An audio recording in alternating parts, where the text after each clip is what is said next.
ಮುಸ್ಲಿಮರ ಮೇಲಿನ ಕೇಸ್ಗಳನ್ನ ನಿನ್ನೆ ಸಚಿವ ಸಂಪುಟದಲ್ಲಿ ವಾಪಸ್ ತಗೊಂಡಿರೋದು ಸಾಕಷ್ಟು ಚರ್ಚೆಗೆ ಗ್ರಾಸ ಆಗಿದೆ. ಏನಿಲ್ಲ, ಇದು ರಾಜಕೀಯವಾಗಿ ಅವ್ರ ಮೇಲೆಲ್ಲ ಕೇಸ್ ಹಾಕಿದ್ರು.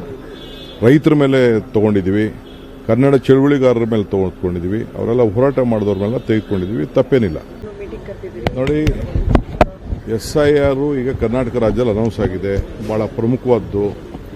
ಪ್ರತಿಯೊಬ್ಬರು ಕೂಡ ಅರ್ಜಿಯನ್ನು ಸಲ್ಲಿಸಬೇಕಾಗ್ತದೆ, ಇಲ್ಲ ತನ್ನ ವೋಟನ್ನು ಕಳ್ಕೊಳ್ತಾರೆ.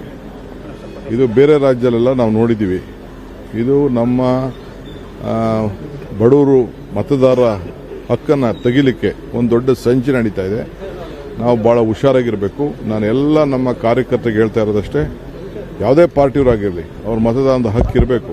ಅದರಲ್ಲಿ ನಮ್ಮದೇನು ಅಭ್ಯಂತರ ಏನಿಲ್ಲ.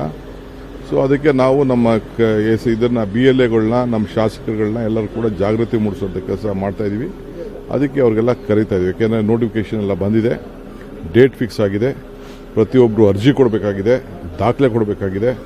ಅವೆಲ್ಲ ಅಬ್ಜೆಕ್ಷನ್ಸು ಮತ್ತೊಂದೆಲ್ಲ ಲೇಟ್ ಆಗ್ಬೋದು. ಒಂದು ಚೂರು ಹೆಚ್ಚು ಕಮ್ಮಿ ಆದರೆ ವೋಟ್ ಹೋಗ್ತದೆ. ವೋಟ್ ಹೋಯ್ತು ಅಂತಂದರೆ ನಾಳೆ ಬೆಳಗ್ಗೆ ಅವ್ರು ಯಾರು ಬಸ್ಸಲ್ಲಿ ಓಡಾಡೋಕ್ಕಾಗಲ್ಲ, ಐಡೆಂಟಿಫಿಕೇಷನ್ ಕಾರ್ಡ್ ಇರಲ್ಲ, ಅವ್ರಿಗೆ ಯಾವುದು ಪೆನ್ಷನ್ಗಳು ಸಿಗಲ್ಲ, old age pension, widow pension, Gruhalakshmi, Gruhajyothi, ಇವೆಲ್ಲ ಏನೇನು ಕಾರ್ಯಕ್ರಮ ಇದೆ ಅದು ಯಾವುದು ಸಿಗಲ್ಲ. ಅದಕ್ಕೆ ಜನರಿಗೆ ನಾವು ಜಾಗೃತಿ ಮೂಡಿಸುವಂತ ಕೆಲಸ ನಾವು ಮಾಡಬೇಕಾಗಿದೆ. ಅದಕ್ಕೆ ನಾವು ಮೀಟಿಂಗ್ ಕರೆದಿದ್ದೀವಿ. If you like this video, ಬೇಗ ಲೈಕ್ ಮಾಡಿ, ಕಾಮೆಂಟ್ ಮಾಡಿ, ಶೇರ್ ಮಾಡಿ ಹಾಗೂ ಯೋಯೋ ಟಿವಿ ಕನ್ನಡವನ್ನು ಸಬ್ಸ್ಕ್ರೈಬ್ ಮಾಡಿ.